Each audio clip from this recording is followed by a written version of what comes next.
Welcome to Limitless by Gray, the podcast that empowers you to break through your barriers and unlock your limitless potential. Hi guys, welcome to episode 6 of Limitless by Gray. My name is Hauwa, your host again, and today I am with someone very special. I feel special already. No, someone really, really special. He's an award-winning journalist.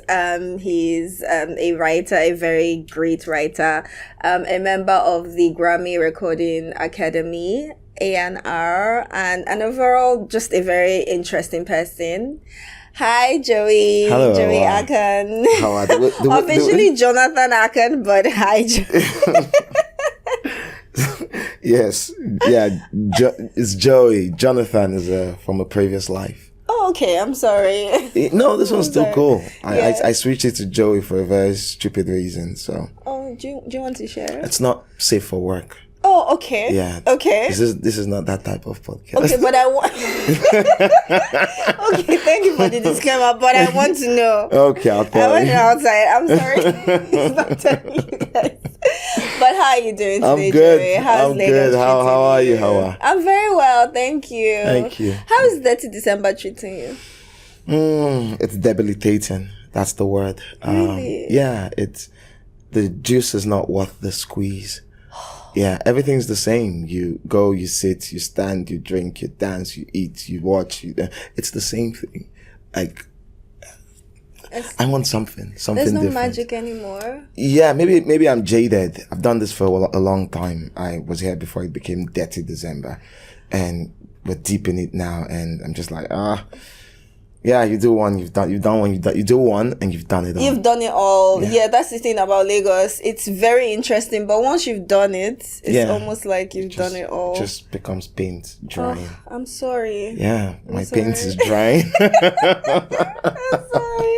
A lot of people have said the same thing, that it's not as dirty as it used to be. It's not giving. For real? How about yours? Oh, mine has never been dirty. I am a homebody, so I don't. And also, Lagos demands a lot from you if you're going to enjoy yourself, so I just rather not. Like you said, it just is always not worth the squeeze. Okay. But are you going to? I know that it might not be like that, but are you still trying to go out? Yeah, I went out last night. NSG, they're around the artists, so they're around. They came to my home.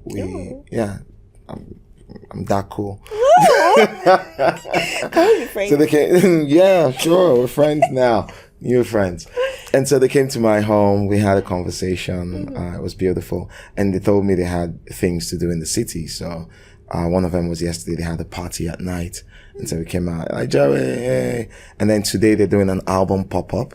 Oh. And I have like front row seats. So, or front row standing spots. So.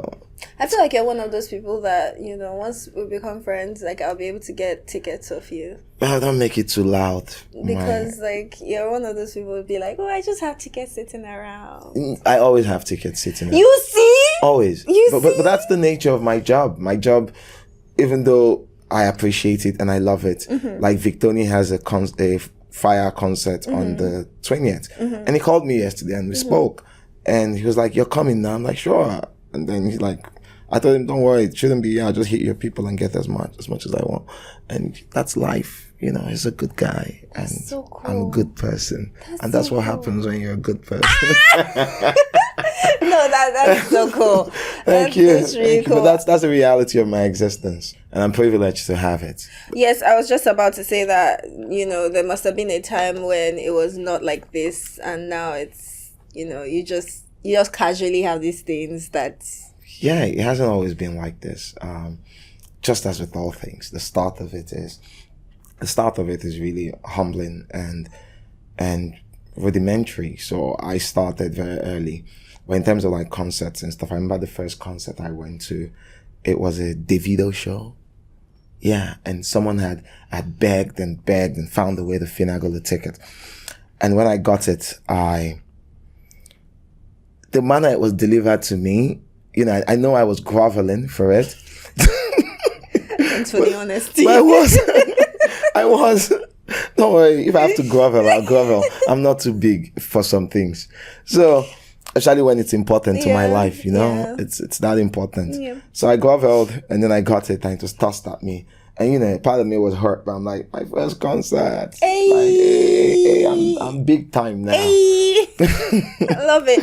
So I go in, and there was Davido on stage. Davido was my first concert in Lagos. Davido, that's how I started. Yes. You started With big. Davido. Yeah, my first ever concert. That's crazy. Yeah. Yeah, you know, we're destined for greatness? for the good of the land. But speaking of concerts, what do you think about how expensive concert tickets have become in this Tinubu's economy? So you flip it. It's two ways. Mm-hmm. Two ways, because number one, just to give you a broader picture of this thing. Number one, we lack infrastructure here. Yes. We lack infrastructure. We lack a touring circuit. We don't have venues. We don't have a lot of services. We don't even have governmental support, and the regulations are not exactly the greatest in the world. And so on the backdrop of that, people have decided that, okay, hedonism or escapism, depending on how you value concerts, is a thing that people are willing to like gather for and fork out money for. And somehow they've made it work so far. It was better when we didn't have economy was not this poor. Now it's poorer, and you know how it is. You want to get any bit of standard, you have to raise the prices, because there's a lot that goes into this. And Afrobeats to the world has shown up now and dollarized our industry. Yes. Yeah, and so an artist that you'd book for 50 million before, like an A-lister, you book them for 50 million, maybe 100 million if it's too much. Now they're telling you $1 million. That's 1 billion naira Yes. plus, right? Yeah. My math, right? I don't know. I have problem with figures. But yeah, that's 1 billion. Jump in. You feel free to jump in. My math, is it right? It's 1 billion, right? Huh. That's a lot of That's money. cool. And then you'd have that happen, and that cost would have to be thrown back. For a long time, artists, what promoters did was they had a lot of sponsors. So they'll pack sponsors everywhere, offset the cost of everything, subsidize the price of putting the show, and still turn a profit. Mm-hmm. But even the venues, the ones we have, their prices are getting more expensive, and without any expansion in space. So you can't your tickets don't give you money enough to cover anything at all. It's like honorarium. Mm-hmm. When you look at like people pay you honorarium for putting the show. It's not a cost. You can't put down people. You try to sell tables, and you know, how many tables can you fit in? And even tables themselves, they ruin the vibe of the show. You know, they put people that aren't really revelers in front, mm-hmm. and then the energy's at the back, and artists don't like that. Mm-hmm. It's bad for optics. It's bad for energy. It's bad for the spirit of music. So all these things just come together to make the economics not make sense. And so everyone has to pitch in somehow, and how it appears on the front end is huge tickets. And so everybody screams because we want to go to shows, man. Not me though, but we all. That's just a weird thing to say. You get free tickets, you don't even want to. You do one, you've done all. I tell you this thing all the time. So the only shows that matter now are, feature concerts, like where a lead act shows up and says, especially an act that you like, I'm going to curate an experience for you. An artist decides that they want to give you a concert. Mm-hmm. They want to bring you into their world. Especially artists that are heavy on world building, on branding, on the entire holistic, like experiential marketing, those sort of artists. So they'll bring you in, they create an experience for you. I like those shows. I'll get lost in Rema. I'll get lost in Omale. I'll get lost in Victoni because it's Outlawville. I'll get lost in Davido. Mm-hmm. Yeah. When he decides to do his own show. But there are a number of people who you would struggle to find any experience that goes beyond the surface. So you leave the show feeling hollow, and you feel like you should be paid. Some shows you feel like you should be paid for being there. Okay, I get it. Because something left you. You might as well get something back. I never saw concerts this way. Because I think I was I have PTSD from going to concerts. I had to be at a lot of concerts in 2021, and the experience was not pretty. What was it? What was not pretty about it? The fact that at the gate, the ticketing was not really it was not regulated properly. Yeah. It was not properly planned. Were you crushed? Did it crush you? Yes. Oh my God, the pushing, the crushing, and also, the time that it takes for the artist to show up on stage, it's just a lot. We're just standing there waiting and waiting and waiting. And yeah, every religion encourages you to wait for something. Like, we're waiting for Jesus. Okay, but do we have to wait for everything? We're waiting for long suffering. Long suffering is also a virtue. So when you suffer, somehow it gets. You wait for so long, and then they perform for 20 minutes and they're out. What do you have to say about it? What do I have to say about it? Yes. It's such a. That's why I say the juice isn't what the squeeze for most parts. Yeah, there are people who put up a good show. There are companies and brands and people who have established themselves, in the quality business, and excellence is their watchword. But at the same time, on the flip side, you also have the other people who just want to get this done and move on. And so you would never go to a Patoranking show and not feel like you have seen heaven. Patoranking, there's a Dekunle Gold. The people who give it their all. A Rema show. And so those are the shows that I like to prioritize, like on the 31st. And also the guys from the past, also the people before this generation, they also learned how to perform from being on the streets, and things were more manual, and so they had to go through artist development. Like on the 31st now, I'll be on a plane to Bielsa. Timaya's flying me to Bielsa to go watch him perform in Bielsa. I'm like, okay, cool, thank you, Iberi Papa.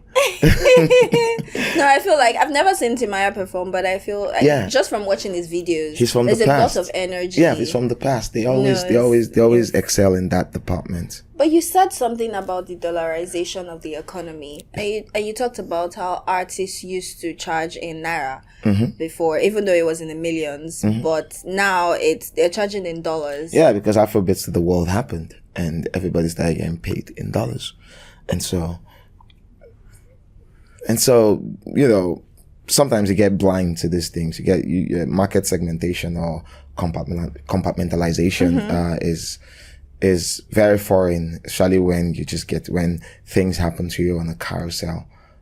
This deal, that deal, this performance here, this trip, that trip. And so everything just becomes this huge blur of, money glitch. And so when it comes down here, people don't see that the promoters make their money in naira, and so they whip out the big stick and flock the money out. But that sort of makes sense, because if you're being paid in dollars everywhere else, it takes a lot to... Our home, you also have to understand that our home is naira. That's what we operate in here. Yes, that's what we do, but... Yeah, but, and also, and I think everybody deserves what they believe they're worth, But I also believe there's space for market segmentation and understanding, the realities of every situation. Like, take for example, let me give you an example. If I'm using myself as an example.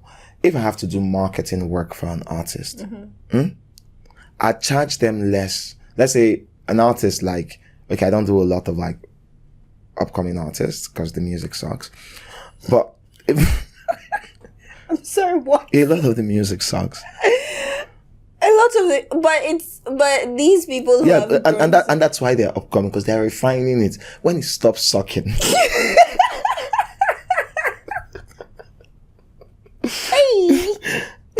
And then it just says some people have you gone back look at all the people that have blown now, look at their first records. Fair enough. Would you listen to that artist? Okay, fair Of course enough. not. So back to the point, if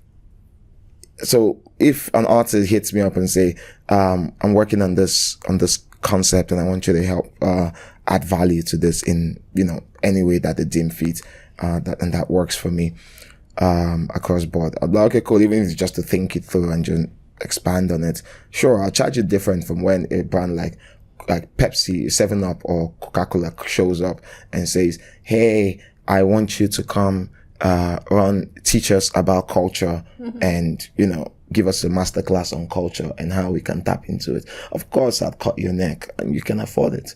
But I know my market. I know this guy I'm pulling it out of his tiny marketing budget, while the other person, they have enough to power 4 small countries. And so, of course, I want my cut. So basically, you're saying that, because I also agree, you're saying that the artist should know where, and also the fact that you come from here. You understand? Yes, I understand. But this music, see, I don't subscribe to that. You don't subscribe to what? To things like, oh, I come from here and so you should treat me better. Pay me my money. Want me my check, Oga. What would be different is I'll give you a better show. With more context. And I'll probably do more interviews. But want me my money, please. Yes, but... Because guess what? Music is think about this. Music is a profession, especially when you're a performing artist. It's a profession that you'd love with your heart. It comes from passion. It's your essence being, synthesized and distilled as art. But at the same time, it's something that's extremely subjective that relies on the whims, the caprices, and sorry. I'm just flowing in English today. Look, I know what I'm going to say. I'm having the time of my life. That's what it means. I'm enjoying the conversation. Thank you. A1 for us. Yeah. A1 for A1, us. A1. So it's a very subjective business. It's a business that the success in music doesn't depend on yourself. Yeah, you can try to do as much as you can within your control. You make the art better. You market great. You invent great aesthetics. You try to build an experience and build a central message and build and build a community. And those are the things that are within your powers. And then when you finally create this thing, for it to become successful, it means a huge amount of people will have to like it. So in as much as you love the music, you love the art, you love the job, it's not a job that loves you back. For the most part, it's not a job that loves you back. It's a job that requires you to be broke, hungry, poor, groveling, and lose a bit of your dignity when you're on the come up. And you keep making stuff and throwing it, nothing sticks. And you keep burning cash. It's capital intensive, labor intensive. You throw everything at it. And then maybe one day something sticks. The spark happens. And you now have a bunch of people who demand things from you every day. And they demand a lot from you. They demand you to have great character. These days, I'm seeing that go out the window. I'm grateful for it. People should be people. Just because they sing does not mean they need to carry a placard of morality. You just have the choice to support or not, depending on your own personal moral compass. And so they demand that your names come to mind. Well, so they demand that you create something for them all the time. And this creation is not limited to what you do in the studio. They demand that your every moment becomes commodified into content. All your meetings, every breath you take is passed through a number of filters before it becomes something. And so then you have a very relatively short amount of time at the top, especially when I localize that to Nigeria. The average age of a pop star at the top is 5 years. 5 years. The average age at the top, 5 years. That's for, say, you don't blow and you work hard. 5 years. And then you hit the lag phase or you plateau.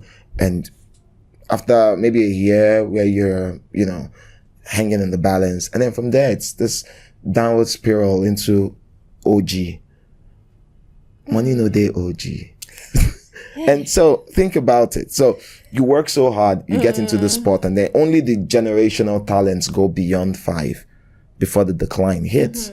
So that's why you respect Wizkid, Davido, Burna Boy, Tiwa Savage, people who have held us for a decade at the top and they're still, you know, in the front lines, pushing and shaping the zeitgeist. But that's what it is. So it's not a job that loves you back that much. It's a job that demands so much from you. And on the front end itself, everybody just puts up this air of, it demands that you are spotless and your life, it demands that your life becomes sunny all the time. So you're supposed to not struggle. You shouldn't sweat. You have a lot of fans. And they're blowing at the same time. That's the kind of job you have. And so, why would you want to reduce your price when you're in a position of power and where you're finally in this place, and you can't, because even the people too, if you don't charge them enough, you don't make enough money during your, I don't say mechanization. Where did that come from? You don't, you don't mechanize. God. Okay. So after that period where they don't have that, those people would look at you with disdain. That's true. Nostalgia means nothing here except in a club at 2 a.m. and everyone's drunk. Oh God. Okay, I get that. I get how it's a business and it's nothing personal. But they should do CSR for us once in a while. That's why they call a couple of, they do CSR is giveaway on social media now. They do giveaway. Instead of throwing money in the air. No, that's CSR. That's they should do more. You come and do CSR for me. I have a bunch of kids who would want to learn. But I don't even have, I'm not there yet. When I come there, when I get there. But you're here now. But you're here now. You're here now. Do CSR for me. Okay, you know what? We've gotten into the business of music. Even before I even asked, we've already started talking about it. But everyone knows Joey Akan as. I first knew you as a troublemaker. Yes, I was a troublemaker. That's how I first knew you. I was as a troublemaker. I still am, but my trouble is more controlled. I know it's like not as latent. It just simmers beneath the surface. I don't know if that's a good thing. Yeah, it's Lagos. You gotta have a bit of wearing you. You have to. I think there's just some more strategy to your trouble. I think so. I think a lot of things are contrived. A lot of things are contrived, but the creation of them happens within the act. Okay, let me just tell you. Let me give you an example. If in my head I say I want to teach today about, let's say, Afrobeats to the world, the dark side of it, and all of that. And then I do that. That is me trying to teach, and my intentions are pure. It comes from, sophistry. It's shared experience of seeking knowledge and all of that I want to share with my people. And then somehow that thing goes through the world and is spat back at me as troublemaking. Where someone says, oh my God, just because you said your brain process worked like this, you're a horrible person, or I'm like, Jesus. Yeah, and then I'm like, okay, cool, that's great enough to enjoy this trouble. And also, I think that you're in an industry where people are so, I serve the public. Dangerously loyal to their people. And nobody is perfect. So once you want to tell some truth about a certain individual, you get it's fandom. It's fandom. Fandom is senseless in itself, but it just makes the wait between now and our deaths more fun. And so that's why I'd always people need to love things and love people. But the problem is when they build parasocial relationships, and then it becomes extremely toxic on both ends. And so the people who and then everything in its path. I see the world as I see it. I don't want to say as it is, because sometimes my glasses might be blurred. I'm a tan now. But I see the world as it is, as I see it. And I like to speak from my heart. I'm not a social media person. I keep saying it all the time. I didn't join Twitter until 2018, and I only showed up there because I had an account, but I just automated it to what I was doing at Pulse. So when I left Pulse, and then everyone was like, Joey, all my friends, they were like, Joey, you are dope. You have a lot of knowledge, and you share a lot with us, and that the world would benefit from it. And I'm like, this thing, I don't know how it is. And I just go there and start saying your mind. And so I show up now, begin to mash up the place. And then the world says, you're a horrible person. And I'm like, me horrible, I'm mashing up the place now. So it wasn't even self-censorship that got me to this point. Over time, the more you speak and the more you understand the world, the more my messages have changed. Mm-hmm. Previously, I used to only love the art of creation, but now I love the business of creation. Mm-hmm. I love the business that supports musical creativity. And so now I'm speaking a lot more about the business. I'm doing videos about it. I'm running podcasts. I just interviewed Steve Stout, the CEO of United Masters, such a legend. Mm-hmm. That's something that I wouldn't be interested in 10 years ago or 5 years ago. But now it's something that creates like a miniature sun in my heart, knowing that I've been able to do that. Mm-hmm. And so my interests would change and my language would change, and I've read more books and I've met more nicer people. And so all of these things, your emotion, you're supposed to reflect. Yes. That's what life is. So I might suck in the past, but I suck less now. Before we continue in the business of music, let's come back to what you were. We all know you as, the music person, but let's come back to what you were doing, your journey before journalism and getting into music. What was it like? What was my journey like? It wasn't a very great journey. I just did a podcast that was solely with Trudy. I just did a podcast where it was solely about that journey. It was all about that journey. It was a very dark journey. I tell you that. Yeah, a very dark journey. It's a journey that involved like sleeping in markets, on the tables, begging for food on the road. Oh my God. Asking restaurants to give you their scrap, foraging through like rubbish dumps for books to read. That's how I read books, by going through refuse dumps. So where they stack dumps in the city, I go there. Book. Oh, my precious. And then, oh my God. Yeah, that's how I get knowledge. So cool, right? No. It is. I'm cool. So yeah, it was a very dark one, and it flipped in 2013 when I moved to Lagos. Mm-hmm. That was after university, and I moved to Lagos to try to build a life. And 10 years down, I'm way different from that person. I have friends. I've created my family. I have self-worth. I've always possessed it, but it was not the same in the past. When you rely on charity so much and you're downtrodden, you don't have a lot of it.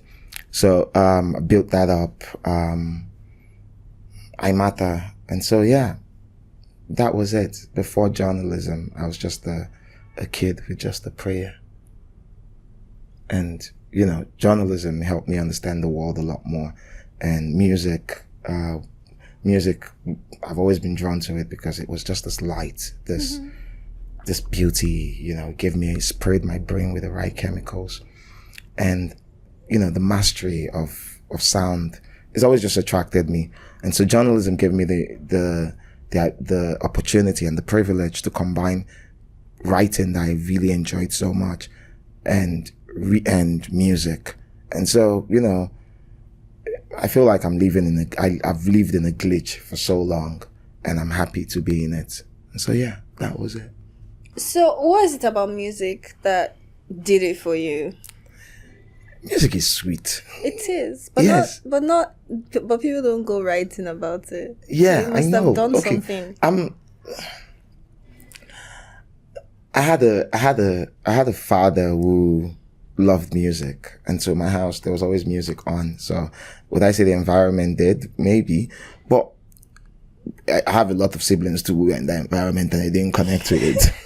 So it was just there's something special about sound and what it does to you. So think of music as when I think of music in terms of in two ways. So just intrinsic value in itself, the mastery of creativity, manipulating sound waves and all that to create like beauty, that's fine. It's God sent. Yeah. It's surreal. But I also think of the utility of it. And that's where my selfishness comes in with music. The utility of it, what it does for me. And so what does music do for me? Music gives me pleasure, raw, instant pleasure. Not a lot of things do that. Not every type of jollof rice I eat would hit. But I'm sure that every time I click this song, it hits. Yeah, so music does that for me. It elevates my mood. It improves the silence. There's also the other part about, it's a marker for time. I use music as a marker for time. So yeah, different periods of my life have been soundtracked by different records and albums. I remember my first time I backpacked out of this city. I wanted to do a West African tour, and it was The Life of Pablo by Kanye West. And that was all. So every time I listen to The Life of Pablo, it takes me back to that time. So it just marks time for me. And there's this wave of nostalgic, this rush of nostalgia that just hits me. And when that hits, it's like a different high on its own. It's a great feeling. So music, it marks time for me. Like this period of my life now, it's been Odumodu Black. So yeah, but that's what I listen to right now. Really? Yeah, a lot of it is my most listened artist this year. Odumodu Black. Yeah, of course, because he says things that I connect with. What you'd connect with the things Odumodu Black says? A lot of the things he says are great. Tell a lot of it. Thing. Number one, like look at Declan Rice. It's about community. Right. It's about community and family. Like they can't bounce my people. If they want to bounce people, it cannot be mine. It's about excellence, all of that. One. Two, the lingo in the music, it comes from where I come from, Port Harcourt streets. A lot of it is rooted there. So he'll use words like mama. Do you know what mama means in pidgin? No. To hit something. So take, for example, if hunger, like in Port Harcourt, it's old Port Harcourt English. Right. When they say Hamadan, the mama, it means Hamadan is really dealing with the person. Mama, it's old Port Harcourt English. It hits me different. So I connect with it on that level. But even the messages is about like great and, it's about great. It's about mostly the great of it, the hustle, tenacity. You hear the music and you want to go, let me go do something. And then, you channel that right and you're an achiever. But he's catching a lot of heat. Yeah, he catches a lot of heat because a lot of it, the delivery is raw. Yeah, and he works with a lot of allegory in the music. So the delivery is raw, and we're in an age where, people want the world as sanitized as possible. A lot of people, and they're very vocal about it. And so, yeah. That's why he's catching the heat. But when you listen to the album, have you listened to Ezioku? No. Did you listen to Ezioku Uncut? Of course not. I've not. You listen to singles, so that's where you're at with Odumodu Black. But for me, it's about the album. So I've listened to Odumodu Black for a number of years now, like 5 years now, going on 6. He's always been this way. He's always the guy who would share this art in very raw, without like filter, like. In the past, they'll say sincere, like without wax. His music has no wax. It's sincere. So basically, he's not trying to sugarcoat anything. Exactly. So moving it back. And so now when I think of 2023 and how much work I did this year and how much I had to like push and everything, and whenever Odumodu Black comes on, he's my 2023 artist. There was a time it was Wizkid, Made in Lagos, that soundtrack, that period of my existence. NSAS, all of that period. During NSAS, before the album came out, I was listening to Made in Lagos so much. While I was at the protest venue, it was Made in Lagos that was in my head. It hadn't come out then, but I had advanced copies as, a journalist. So I was not to share with anybody. So while people are like, what you listening to? It's just music. But in there, I was like listening to Wizkid's unreleased. And oh my God, jeez. So when I'm hearing Blessed now. So and it's nice. So when the project comes out, so I already knew what it was going to do. Yes. So when it came out and then did the thing, I was like, okay, cool. I knew what this was going to do because it was special. Right. And so it's the nature of my job to listen to music before it drops. Sometimes a lot of the time I work on this music too. Oh, okay. Yeah, Ian, what do you think it is? No, I. No, it just hit You said me. it. No, it just hit me again. Yes. But yes. Yeah. So yes, of course. beyond that, music is also, apart from like storing time, it also like stores memories for you. And so when you combine all of these things, you know, the marvel at the creation of music itself and all of the benefits that it, you know, gives you, why would you not love music? And so for me, it's not a hustle. Liking music or falling in music or, you know, going into the deep end of sound. It's not hustle for me. It's never been hustle. And even writing is beautiful too. And it's just, I feel privileged. So how'd you go from biochemistry to that? Or it was just like a thing? Biochemistry, I needed a degree and people were paying for it. And so I'm like, no, with generosity, they come. No. And I ran it. But looking back, do you think you needed it? Yes, of course. I needed it. I needed structure. I needed the learning. I needed community. I needed the friendships. Because I needed the space to test myself. And that's what those settings provide you with. You test yourself, you follow certain rules, you pump your brain with a lot of things and, you know, regurgitate them. And somehow along the way, you're picking up things that you're falling in love with. I think, for example, I understand what happens and all the things that happen when you when you swallow a piece of gari. It might be useless knowledge to you to know what it breaks into, what breaks it down. But it makes me happy. It makes me a richer person. And I don't think any knowledge is really useless. Exactly. So it makes me a richer person. You know, I worked in a hospital also when I was done for a bit. Yeah, I did. I worked in a hospital. I didn't like it. There was too much sadness and, you know, some of that follows you home. And so, yeah, I followed my joy, man. Well, biochemistry was just to get a degree because people were paying for it. And yeah, that was it. Okay, so I'm going to ask you rapid fire questions. Okay. You write about music. Do you play any musical instrument? No, I play the best musical instrument in the world. Which is? The vocal cord. Yeah, that's a musical instrument. No. But yes, it is. It is. It's a musical instrument. Okay, but do you sing? Do I sing? I sing, but it sucks. Oh, sorry. It's horrible. I sing, but I sing horribly. But one of my favorite pastimes is I read lyrics. So one of the things I enjoy doing, even as a kid, up until this point, when I'm down and I want to be happy, I pick up songs and I read their lyrics and I sing along and I learn the songs. And so my favorite records, I sing them word for word. All of that. It makes me happy. Very happy. Really cool. Yeah, it's life, I told you. Second question, have you ever considered going into music? Doing more than... I've done more. I do more. Yeah. I just don't front. I don't front it. I've worked at Universal. I've consulted for multiple record labels. Right now, I'm even consulting for a number of them. Very soon, I'll probably go in-house officially at some point. I'm working on artists. I'm scouting. I'm doing a lot of that constantly. It's my job. It's what I do for a living. And so when I show up on the internet and I speak about music, everybody says, "Oh, he's saying the truth. How do you know I get the truth to say?"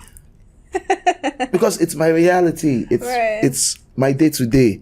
And so when I show up, because I also wear the cloak of journalism. People think you're on the outside looking in, and to a large degree, in certain quarters, I am.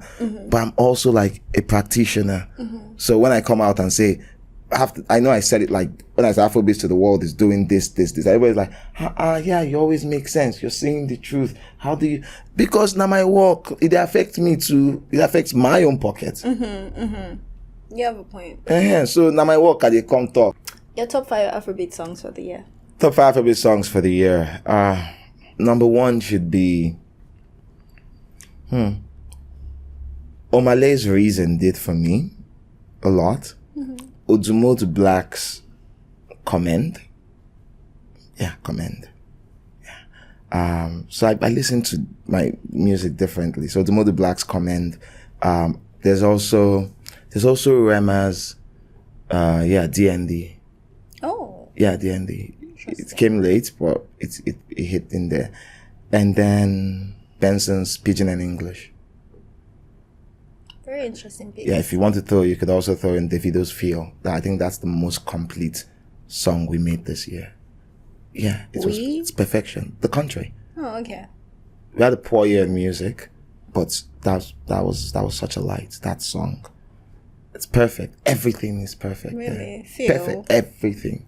Not one word, one string. Everything is perfect. It's like a perfectly built house. I'll listen to it again. Yeah, it is. It is. And the last one? There's Ira Star's Rhythm and Blues. Okay. It's beautiful. Okay. And then your top 3 album of the year? Top 3 albums. Number 1 is Timeless, of course. Brilliant creation. And then there's Odumodu Black's Ezioku. Ezioku. And the third one, albums, not listen. It's projects. Use the word projects because they use interchangeably. Then there's Rema's Ravage EP. Yeah, Ravage EP is beautiful. So much angst. I love it. Another anger. I think you tend to lean towards. Yeah, of course. I lean towards towards 2 types of music primarily. I lean towards like love heavily. I'm very heavy on love, so I say I love the most sappy music. I love them so much because love's the highest level of vibration. But I also lean towards songs that are about grit, about tenacity, songs that are very hyper masculine. In a good way. So when Rema shows up and then, screams at everybody, and says, talk my shit right up in your face, me, I know this shit. I'm like, yeah, that's me. Or when he wakes up and starts his album with its EP with a song like Troublemaker. I'm sorry, Troublemaker. I'm going to stop everybody. Leave me. Okay. And so I can sing it from start to end. I love the project so much. That's my superpower with music. Lyrics. And then when you learn it so much, when you learn it, the only way you can be, I know it's just music, but for me, it's not just music. And so the only way you can be deep about it, you can analyze it, see patterns, even patterns in songwriting patterns across this age of music, is by knowing the lyrics and reading it. And so now I understand that our music is heavily poetic. We have some of the best poetic writing in music, across board. Even across board, our music is just pure poetry. And you'd only know that and appreciate it and understand like how beautiful it is. Like when an artist like Omale shows up and says, symptoms done the show for my nigga. I'll stop drinking, babe. Tequila done they hit me for liver. Like, what's the symptoms in his nigga? Yes, but he's saying something very direct. But look at the delivery. You know what? Yeah, so I think that you're the first person who's telling me that Nigerian lyrics are poetic. It's poetry in motion. But at the same time, locally, we create things that are at that level. We don't put a lot of value in it because we don't put it in the book. Instead, we add melody and deploy it as a tool for escapism. But when you look at the art itself, the writing on it, the killers. Poetic. Yeah, and half the time we're just contextualizing the moment. So we're not going too deep into anything or whatever. We just... people would hang in the room and they want to talk about themselves and they'll just start going off and they use the most beautiful words, and a lot of it is in pidgin, and pidgin English is also one of the most poetic languages in the world. I think we should have a pidgin English school.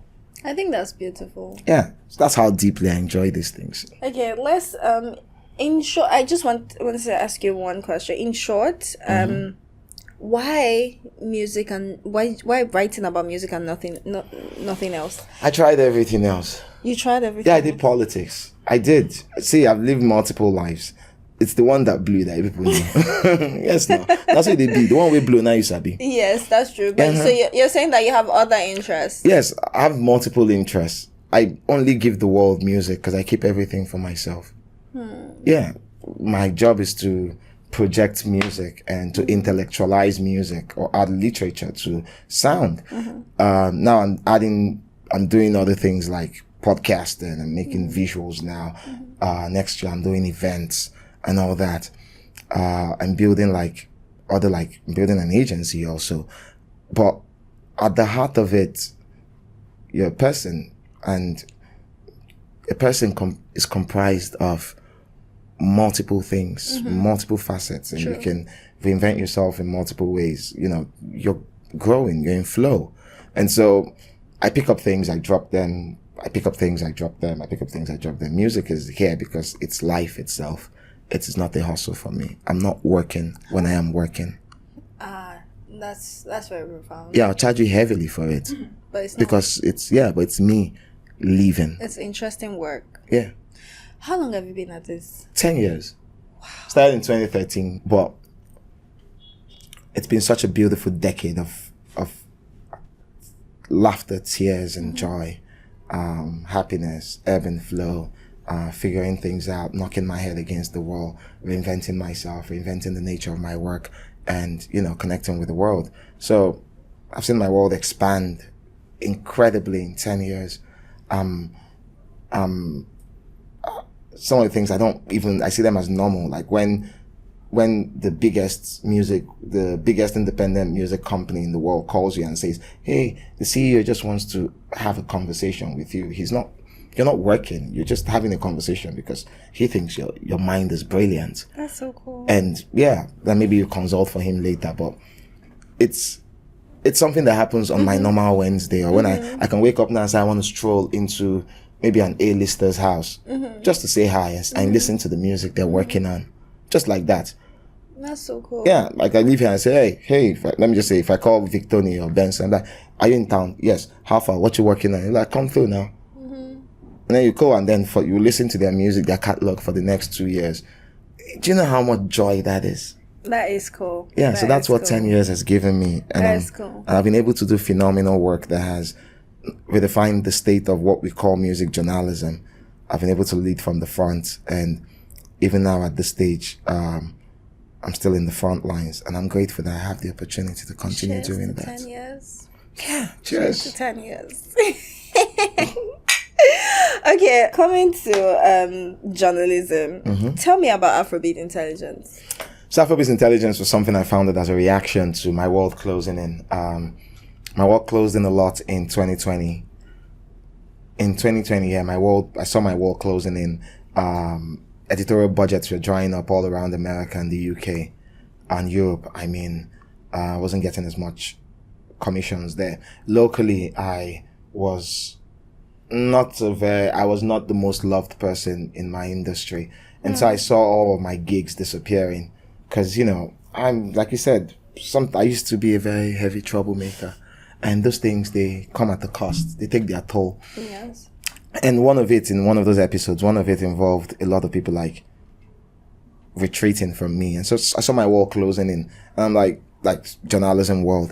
And I'm like, okay, I'll create my own. So I'm not play with tonight again. I'll create my own team. That's such a petty thing to do. I'll create my own team. Yes, no. But that's how everything great Yeah, starts. I'll create my own team. Yeah. And then I did it. And now we started at the newsletter, moved into like thousands, like tens of thousands of subscribers, and the high traffic. 25,000. Yeah, it's more than that. Over 25,000. Yeah, it's a lot more now. That's crazy. Yeah, it's a lot more now. And so even now that I'm not writing every day, it's still a lot. It still keeps coming crazily. And we've expanded to multimedia. We're doing podcasts now. We're doing videos. We executed our first live event this year in partnership with Spotify. We did a live recording. Next year we're doing 4 more. Everyone one a quarter. And so what makes me so happy about it is that it's work of passion. And I'm happy that it's working. I'm just grateful. I'm happy that it's working. Yeah, and we have a warehouse of content. So we have at least 3 more seasons of Afrobeats Intelligence podcast, visual, shot, edited, recorded, just in the warehouse.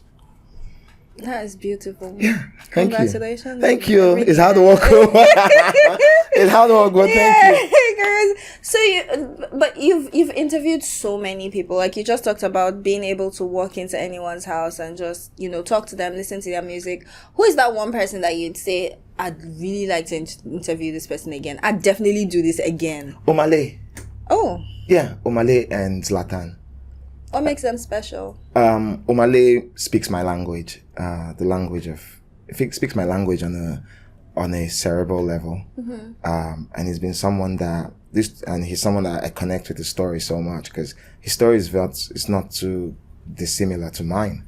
Come from nothing, the dregs of the earth, and to rise up to a good place.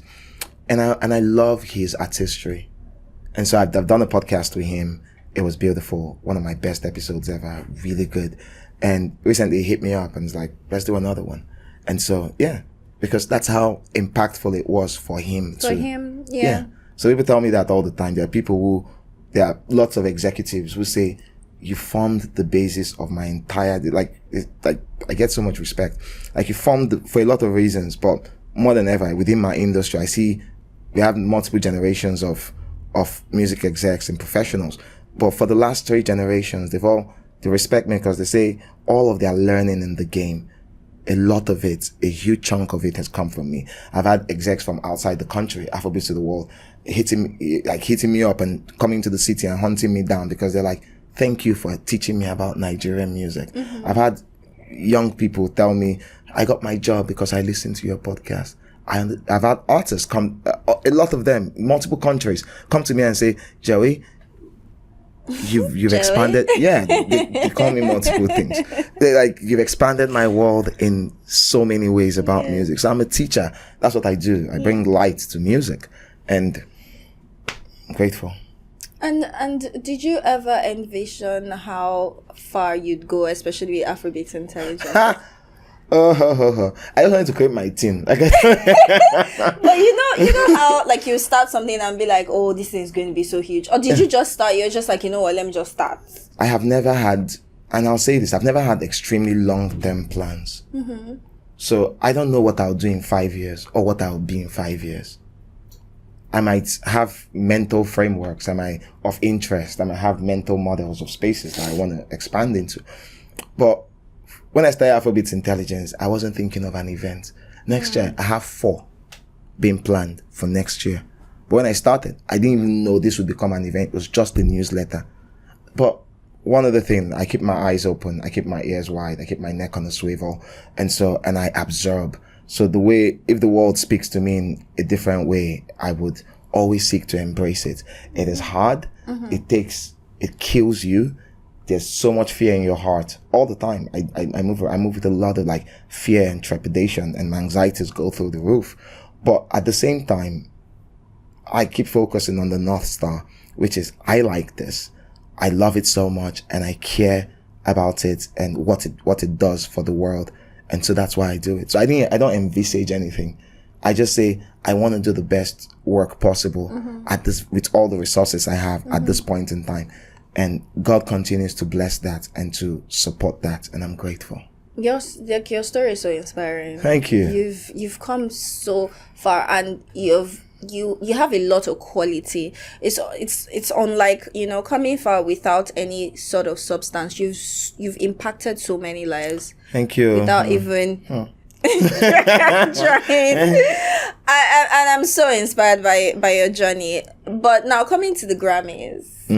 Right? Okay. Hello. How did you become a member of the Recording Academy, and how does it feel? So I don't really. How did it happen? I like to think, okay, let me do my own. I know one of the things I hate about this first to do this, first to do that is people start inventing shit. First to be a member of a Grammy with the left hand. First.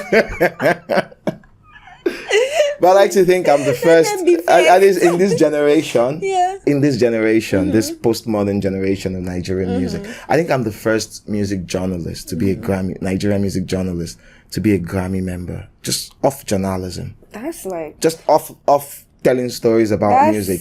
The Grammys, they're like, hey, we think you add a lot to us, just telling stories and contextualizing the space, and it makes me happy.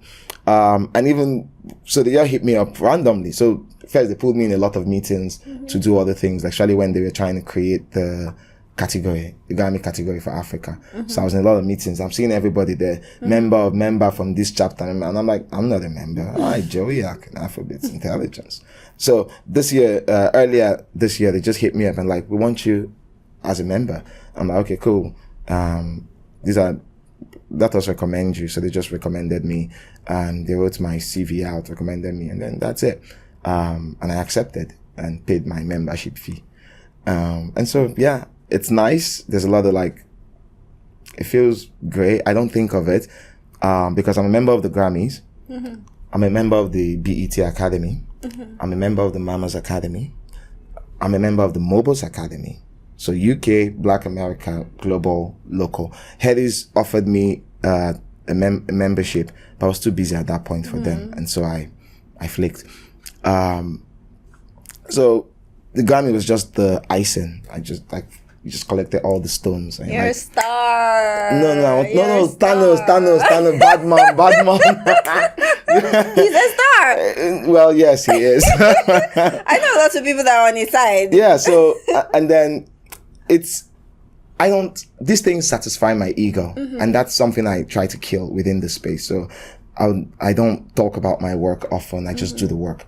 I don't entertain a lot of these things. I don't look at themselves and feel like they add quality to me, because at the end of the day, it must feel really nice. It's nice to have. It's like having an award shelf and you just look at it and be like, nice. But does it come with any perks? It comes with perks. Yeah, you meet a lot of people. You can mentor people now. You have access to certain things. If you're in the US, you have access also to healthcare and a few things. 2 weeks before I even got the invite, when they created the academy, I looked at the format of what they created. I didn't like it. I don't like it, because it leaves a lot of things to human error. I love things being systematic, especially with spots like that are very symbolic to the culture. 2 weeks when they dropped it, I wrote a long piece where all I did was just drag the Grammy so much, then you didn't want it.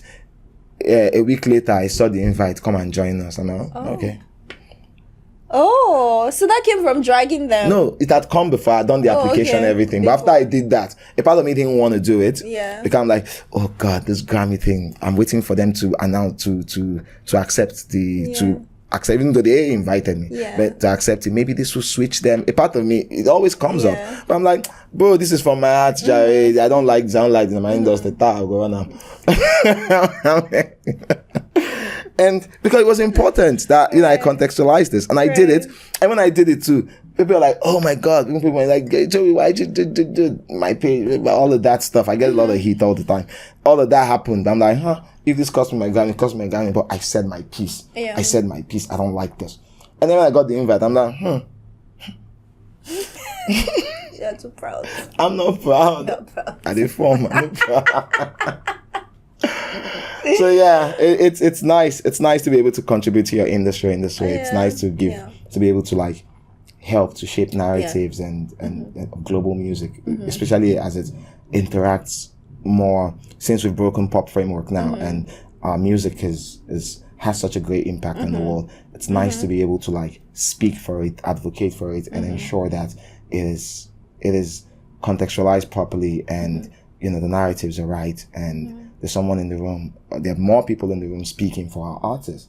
So voting time, you vote from your hearts, but you make sure like your people are also protected, even the records that make it down there. It's important that these things happen, and I'm happy that I have the rare privilege of being a part of this. I love it so much. But I also wanted to say that this question is connected. I'm going to draw from different things that you said. You talked about how you think that Nigerian music is poetic. You've also talked about the grit in Nigerian music. You've talked about coming from Port Harcourt, about artists that, as an A&R, scouting, listening to new upcoming artists. What do you think of this saying that if you never reach Lagos, you never blow? What do I think about it? Yes. It holds a lot of truth. It does. And whenever people say these things, now I'm grateful now that we're having We're trying to be more decentralized now, with a few artists trying to be exceptions. Take for example, Dumodu Black now is an Abuja artist, and he makes it a core part of his artistic existence to always reference that. But at the same time, yesterday Dumodu Black is in Lagos now, advancing his course, recording with Wizkid. Well, like, when one do him again? Where? And that was just like a very rudimentary example of it. But taking it broader, we don't have music infrastructure, yes, but we have all this, the lack of infrastructure, the tiny infrastructure in that infrastructure we know day. It's in Lagos. It exists here. And so it's the machinery is here, the companies are here, the execs are here, the pipeline here. This space has the most vibrant set of fans, the most vibrant in how they relate with the music. You could see it. And so why would you not want to give yourself a shot at greatness by moving to that spot? It's easy. So you might look and say, we can do this, but we can do this from our region. Duam now, show me the ones we don't do. And the ones we don't do, they always have to touch base in Lagos. So regionally, and then with regional music, that thing is hellish. Extreme. Especially when you're trying to be a pop star. You can do traditional music and tour within your region and the diaspora, and you'll be fine. But when you're trying to be a pop star, you're supposed to be popular. That's what success is, that your work becomes popular. Yeah. That's what it is. And so you stay in Port Harcourt. First year, everybody knows you. Second year, people still know you. By third year, and the lifespan is too short there for popular. By third year, you don't become Port Harcourt OG. There's a ceiling. OG, but I don't want to be OG. Leave me, free me. I don't want to be OG.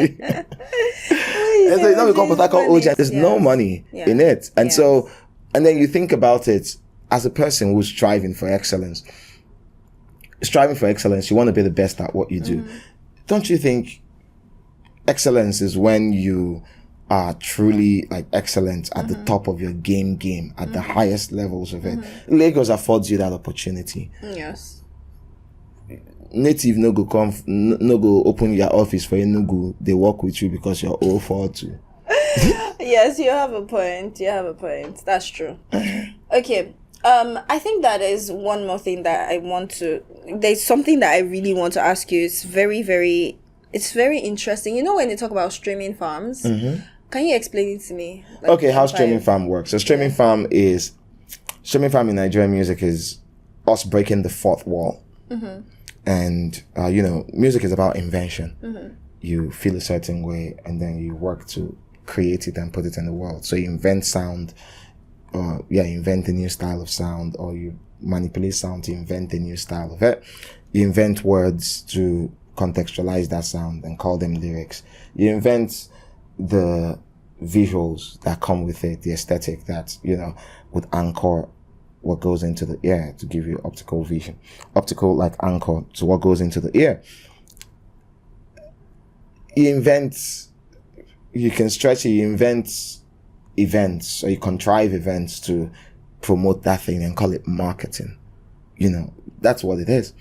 But now, at this stage, with the only thing you don't invent that people previously didn't invent was feedback. Your music is great or appears great when people vote for it with their listenership behavior. They click your music, they buy your music. That's how you know your song is doing great. But now, because of how we have allowed technology to funnel us into very specific spaces of listening to this music and enjoying it, we've given artists the opportunity to invent feedback.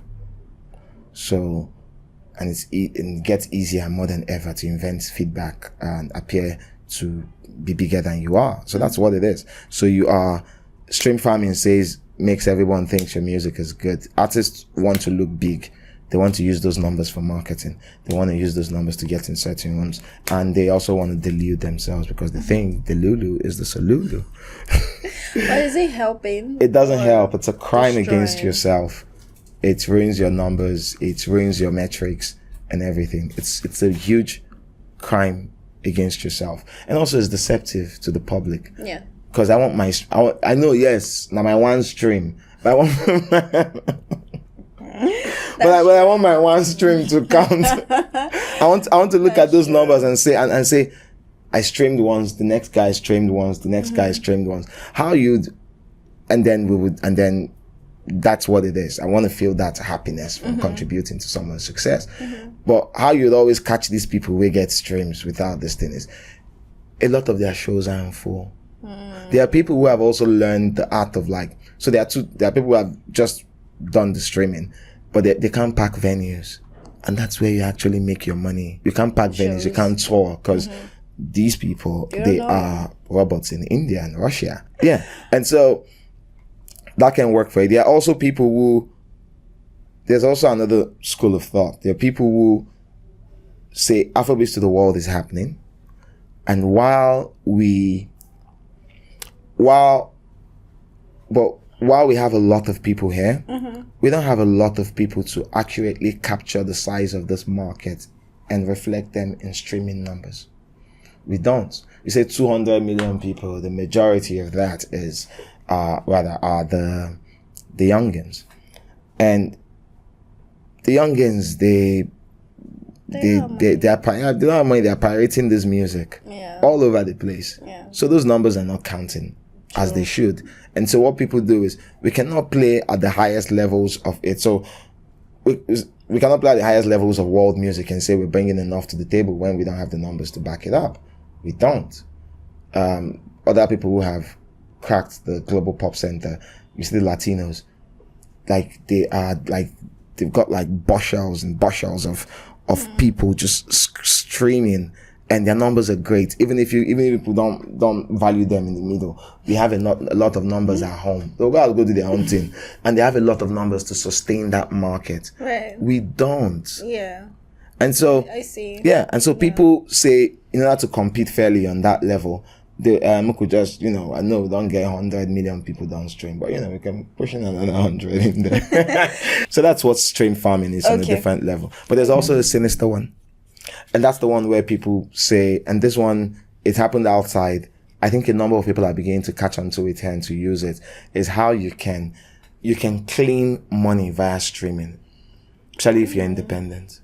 Oh. Yeah, you can. Wow. Like launder money. Yeah. Via streaming. Yeah. Yeah, you can put it on this side and it comes out on the other side as music money. Ah, I get it now. Well. So that's why a lot of platforms now, Spotify, they're saying they won't just take down your music if they catch you that you're streaming, because it also supports crime. They would penalize the distributor and penalize the record label. Oh, okay. So everybody gets a whip. Yeah, everybody gets a whip now. They're going in heavily on it now. Because it's also used by criminals to move money around. That's very interesting. Okay, I have only 2 more questions for you. Hit me. I don't want to keep you. And you've kept me up. And that's the polite thing to say. We apologize. No. I'm happy. I'm having fun. I'm not apologizing. Don't apologize, please. I'm happy. Learning so much. I'm learning so much. But let's talk about your legacy a little bit. Okay, my legacy. Yes, your legacy. So, what impact do you think that you and the work that you've done has on the ecosystem, the music ecosystem in Africa? And I asked this question because I've already heard so much coming from you, but I'd just like for you to it's pretty. So put it in your the impact words. of my work, there's impact in journalism and there's impact in music. On the journalistic side, it's cool to be a music journalist now because someone like Joey Akan exists and has shown you that you can generate value from chasing something as inconsequential as writing about music or talking about music or recording videos about music and going in there. Like someone has shown you that you can have a career if you do it right. I don't know how long this will last, but I've had a good run, a very good run, and I'm grateful. that's this thing. I've also like taught a lot of younger generation I've sort of like schooled by doing the work I have done, a younger generation of like journalists and everyone that say, okay, your work, I go everywhere now, every journalistic conference I have to speak at, every of these schools I go to, every of these sports or conferences, they are always flocking to me to say, or even my colleagues now, I'd walk into certain like rooms and you see people come up to you and they're like, you be like now you be my mentor. I'm like, bro, I'm not your mentor. Beat it, bro. Like, shoot. Now you be my mentor. You will not go. Okay, what I do? Now you walk. I'm like, so I'm grateful that, you know, I contributed to your existence in that way. In music, it's a lot of teaching. That's the utility of my work over there. It's teaching. So I'm giving a generation of artists the opportunity, and would-be artists, the opportunity to learn about their industry, and not learn about it from the wrong sources, but from the right sources. The sources that are in the arena every day, like fighting to make sure this thing is worth something. So whether they're artists, whether they're producers, whether they're instrumentalists, I'm doing that. That's for that. For the professionals also, there's a lot of teaching. So think of a boy give you an example. I just did an episode with Mr. Easy. 1 hour, 30 minutes of music masterclass. Really great interview. I enjoyed it so much. Even myself, I was learning so much. So think about a kid in, let's say Uyo, who has dreams of being an artist and would want to learn about music or about the business of, or a professional also, about the business of music, all these aspiring people. I'm putting them in, via my experience and the work that I do, I'm putting them in rooms with these people where these people are saying, are teaching, running these, I call them master classes. They're running these master classes where they're teaching you about like the basics and, you know, the complexities in the business. Like, who knew Mr. Easy signed, for those who didn't know, signed Fave and put 80K on her head. That was what blew her. $80,000 of Mr. Easy's money. And after that, she said she don't want to do it again. And he said, thank you, contact the Inspire. Everybody shook hands and they're happy. Wow. Yes. So, a kid in Uyo, where they thought, say, go blow, God go blow me, God go blow me. You're going to say, oh, there's a figure. Yeah. 80K a couple of years ago, that was the figure. Like they can benchmark it. Same as professionals. So people are learning all the time. And so that's my legacy. Now it's interviews and learning. But with the passage of time and existence, it becomes history. So what would you like to be remembered for? I like to be remembered for doing my thing, man. That is such a good answer. Yeah, for just doing my thing. Yeah. Because that's how you started. That's what I'm doing. I'm doing my thing. Yeah. And somehow the world has found value in it, and somehow it has impacted the world positively. And if that impact is my legacy, then I'm grateful for it. But I want to be remembered for someone. But for me, myself, as a person, you know, divested from all of this, far removed from it, I just want to be seen as a guy that did his thing. I love that so much. Yeah, I did my thing. I showed up, I did my thing. And your thing And had value. And it should have, and it has value. Yeah. So go do your thing, man. So go do your thing, guys. That's all. That's what Joey is saying. You go do your thing. Do your thing, man. You will find the value in your thing. Exactly. Thank you so much for Thank coming you on too. this chat with us, Thank Joey. you. Thank you. It was so nice to have you. Thank you. It was great. Thank you so much Ha ha ha. for coming on our podcast, Hey. Limitless by Gray. We Thank enjoyed you. this. Hey. Thank you. Great, so, thank so you. much. Great, Una, thank you. Yeah, thank you. Alone. This is Please. It's nice. I get stuff. But I didn't come here thinking I'd get stuff. I'm nice. I'm grateful. Thank you when I so get much. stuff. Thank you. Stuff. Thank you so much for being so excited. Yeah, I'm happy. For PR. Makes me happy. I'm happy. Okay, guys. That's a wrap on today's episode of Limitless by Gray. I hope you enjoyed it as much as I did. I really enjoyed this chat. Please don't forget to like, share, subscribe, share this episode with your family, with your friends, and we'll see you in our next episode of Limitless by Gray. Thank you for sticking with us.